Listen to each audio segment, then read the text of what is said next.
සන්තුට්ටි පරමන්දන. සතුට කියලා කියන පින්වත්නි උතුම් ධනයක්.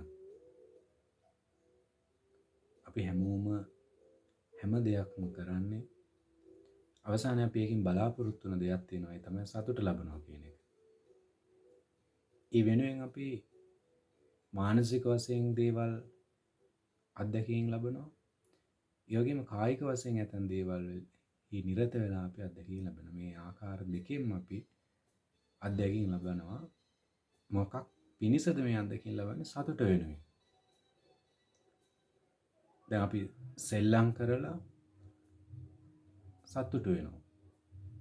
රසවත් ආහාරයක් අනුභව කරලා අපි සතුට වෙනවා. ඒ වගේම සින්දුවක් අහලා මානසික වශයෙන් සතුට වෙනවා. ධර්මදේශනයක් ශ්‍රවණය කරලා මානසික වශයෙන් සතුට වෙනවා. ඒ වගේම සිනමා පටයක් නරඹලා මානසික වශයෙන් සතුට වෙනවා. පින්වත්නි, මේ හැම ආකාරයෙන්ම අපිට සතුට ලබන්න පුළුවන්කම තියෙනවා. ඒ අතර මේ සතුට කියලා කියන එක පිළිබඳව බුදුදහම තුළ වෙනස් වූ සංකල්පයක් පවතිනවා. පින්වත්නි, ඒ තමයි මේ අපි හැම වෙලාවෙම බලාපොරොත්තු වෙන දෙයක් තමයි සතුට කියන එක බාහිරින් ලැබෙන දෙයක් විදිහට. ඒ වෙනුවෙන් පින්වත්නි අපි වෙහෙස වෙන්නේ, මහන්සි වෙන්නේ, ගෙවල් දොරවල් හදන්නේ, බොහොම සපපාසු ජීවිත ගත කරන්නේ නේද? ඒ හැමදේම අපි කරන්නේ අර බාහිරින් තමයි අපිට සතුට ලැබෙන්නේ කියලා හිතාගෙන. ඒ වෙනුවෙන් අපි නොකරන දෙයක් නැහැ. නේද? අපි විලාසිතාවන් නේද? අනුගමනය කරනවා, පළඳිනවා, දිනවා, කනවා, බොනවා, බොහොම සපපාසු ජීවිත ගත කරනවා. ඉතින් මේක සාමාන්‍ය ලෝකයේ තුල අපි බලාපොරොත්තු වන සහ අපි දකින සාමාන්‍ය ජීවිතයේ ස්වභාවය. නමුත් පින්වත්නි, බුදුරජාණන් වහන්සේ දේශනා කරන බොහොම අමුතු දෙයක්. ඒ තමයි මේ සතුට කියන එක බාහිරින් ලබා ගන්න දෙයක් නෙවෙයි. ඒ කියන්නේ පින්වත්නි හිතන්නකෝ, දැන් අපි මේ පංචේන්ද්‍රයන් සියල්ලම තුලින් අපි මේ සතුට කියන එක ලබා ගන්න. ඉතින් මේ පංචේන්ද්‍රයන් සියල්ලින්ම ලබා ගන්නා දේවල් අපි ඇතැන් දේවල් සතුට කියලා විග්‍රහ කරගන්නවා, අර්ථකථනය කරගන්නවා. මේ දේවල් එක්ක අපි බොහොම හොඳ සතුටු හැඟීම් එක්ක ජීවත් වෙනවා. තවත් දේවල් තියෙනවා ඒවා අපි සතුටු හැඟීමක් විදිහට සලකන්නේ නැහැ. ඒවා බොහොම නරක අත්දැකීම් විදිහට සලකලා අපිව ඉවත් කරනවා. ඉතින් මේ කතාවේදී දැන් බුදුදහම කියනවා මේ සක්කාය දිට්ඨිය කියලා එකක්. ඒ කියන්නේ දැන් අපි හැමෝටම තියෙනවා පින්වත්නි අපි කෙරෙහි ඇති කරගන්නා දැක්මක්. නේද? ඔයාට තියෙන ඔයා මෙන්න මේ වගේ කෙනෙක්. මම හිතනවා මම මේ වගේ කෙනෙක්. තව කෙනෙක් හිතන එයා ඒ වගේ කෙනෙක්. දැන් අපි හැමෝම මේ විදිහේ අපි පිළිබඳව ඔයා පිළිබඳව දැක්මක් තියෙනවා. දැන් ඒ වගේම ඒ දැක්මට සාපේක්ෂව අපි ආකාරයේ තෘප්තියක් ලබනවා. ඒක අපි සතුට කියලා විග්‍රහ කරනවා. නමුත් බුදුරජාණන් වහන්සේ උගන්වන දේ පිළිබඳව අපි යම් ආකාරයෙන් සියුම්ව අධ්‍යයනය කරනකොට මේ බුදුදහම අපිට හමු වුණ දෙයක් තමයි පින්වත්නි මේ තනි ඒකක ශක්තිමත්ව ගොඩනගන යම් ධර්මයක් දේශනා කරලා තියෙනවා. ඒ තමයි මේ තනි ඒකක කියලා කියන්නේ. ඔබ ගත්තොත් තනි ඒකකයක්, මම ගත්තොත් තනි ඒකකයක්.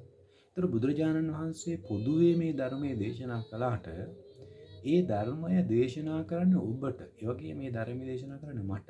ඒතර මම මගේ කොටස මම කියවීමක් තියෙන මේ ධර්ම දේශනාව තුළ. ඔබ ඔබේ කොටස කියවීමක් තියෙන මේ ධර්ම දේශනාව තුළ. ඔබට ඒක ජීර්ණය වන ආකාරයක්, ඒ කියන්නේ තේරුම් ගන්න ආකාරයක්, අවබෝධ වන ආකාරයක්, වැටහෙන ආකාරයක් තියෙනවා.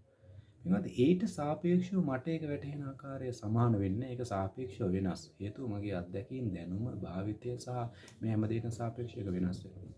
ඒ නිසා පින්වත්නි, බුදුරජාණන් වහන්සේගේ මේ පැහැදිලි කිරීම තුළ මේ බුදුදහමේ දකින්න තියෙන මේ ලක්ෂණය තුළ ගත්තකින් පස්සේ අපිට පේන දෙයක් තමයි බුදුරජාණන් වහන්සේ මේ තනි ඒකක බොහොම උත්තම පෞරුෂත්වයක් ඇති ඒකක බවට පත් කරන්න උත්සාහ කරනවා. ඒ කියන්නේ මේ මිනිස්සුන් බොහොම සම්මා දිට්ඨිය පිහිටවලා ඔවුන්ගේ පැවැත්ම, ඔවුන්ගේ දැක්ම, ඔවුන්ගේ සතුට ඔවුන් තුලින්ම හොයාගන්නට, ගවේෂණය කරගන්නට අවශ්‍ය මඟ පෙන්වීමක් තිබෙනවා. දැන් නිකමට හිතන්න, දැන් මේ බුදුදහමේ පවතින දෙයක් තමයි භාවනාව කියලා.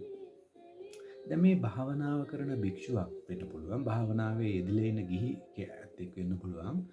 මේ හැම කෙනාම තමන්ගේ ජීවිතයත් එක්ක පුද්ගලික ගනුදෙනුවක් කරනවා. මොකද පින්වත්නි මේ පුද්ගලික ගනුදෙනුව අර විපරීත නැත්තම් වෙනස් වීමට භාජනය වන ලෝකයෙන් යම් ආකාරයකට අත්මිදලා අභ්‍යන්තර ලෝකයේ තුල යම් ආකාර අරමුණක් ඇති කරගෙන ආන්ගේ අරමුණ තුල තමාගේ මනස නැත්තම් මේ මනෝභාවය අර අරමුණත් එක්ක යම් ආකාරයකේ සම්බන්ධතාවයක් ගොඩනගාගෙන ඒ තුල තමන්ගේ මනස හික්මවන්නට උත්සාහ ගන්නවා.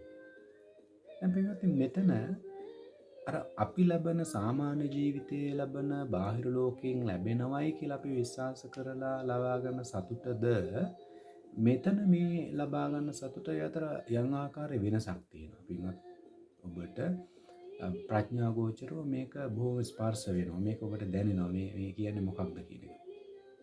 එහෙනම් කොහොමද ඒක වෙන්නේ? අර භාවනා යෝගීව ඉන්න කෙනා බාහිර දෙයක්කින් නෙවෙයි ඒ සතුට ලබා ගන්නේ. අභ්‍යන්තරව තමන් මේ අරමුණ තුළ ජීවත් වෙමින් ඒ අරමුණු වලින් ඔබට තමාගේ සිතුවිලි වලට යන්නට ඉඩ නොදී බලහත්කාරයකින් නොවේ ඒවා සිතුවිලි වල ස්වභාවය හික්මුණු තත්ත්වයට පත් කරගෙන යම් සීමාවක් තුළ තමාගේ මනස සිතුවිලි තියාගන්න උත්සාහ ගන්නවා. ඒ තුළ ලොකු ප්‍රීතියක් ලබනවා පින්වත්නි.